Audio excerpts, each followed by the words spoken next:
৫৫০ বছর পূর্বে নির্মিত ঐতিহাসিক মসজিদটি প্রাচীন মুসলিম স্থাপত্য শিল্পের নিদর্শন।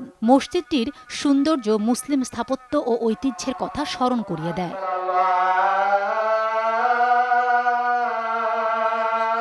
সুলতান রুকনউদ্দিন শাহ বাকলা দখল করে ১৪৬৫ সালে মির্জাগঞ্জ থানার মজিদবাড়িয়া গ্রামে এক গম্বুজ বিশিষ্ট এই মসজিদ নির্মাণ করেন। মসজিদে ৩টি দৃষ্টিনন্দন কারুকাজ খচিত মেহরাব আছে। পূর্ব দিকে ৩টি খিলান পথ, ৬টি আটকোণার মিনার ও সুদৃশ্য পিলার রয়েছে।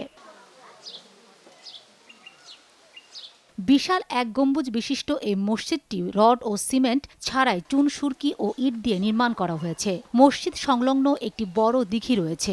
মুসল্লিরা সেখানে উজু ও গোসল করেন। এখানে চিরনিদ্রায় শায়িত আছেন পরগনার ইয়াকিন শাহ ও কালা শাহ।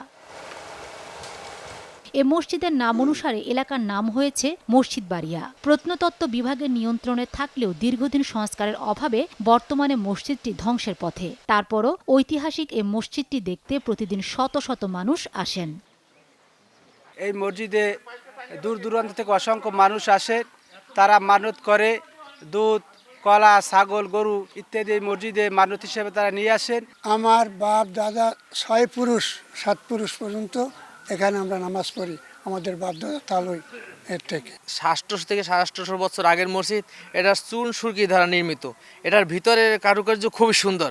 এটা এখন কোনো মিস্ত্রি করতে পারবে না। বাংলা এবং ভারত মিলেই এই সিস্টেমের ৫১টা মসজিদ আছে।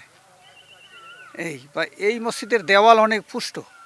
কতশো বছর যে হয়েছে বুঝলেন, এই আমরা পুরা কইতে পারবো না, আমার বাপ দাদা কইতে পারবে না। বহু বছর পুরাতন মসজিদ। আমার নামাজ পড়ি, আমার বাপ দাদা নামাজ পড়িয়েছে মসজিদে। এখানে অনেক মানুষ টাকা পয়সা মানত করে, গরু ছাগল অনেক কিছু মানত করে দেয়। পটুয়াখালী শহর থেকে ৬৫ কিলোমিটার দক্ষিণ পশ্চিমে মসজিদবাড়িয়া মসজিদটি অবস্থিত। সময় সংবাদ, পটুয়াখালী।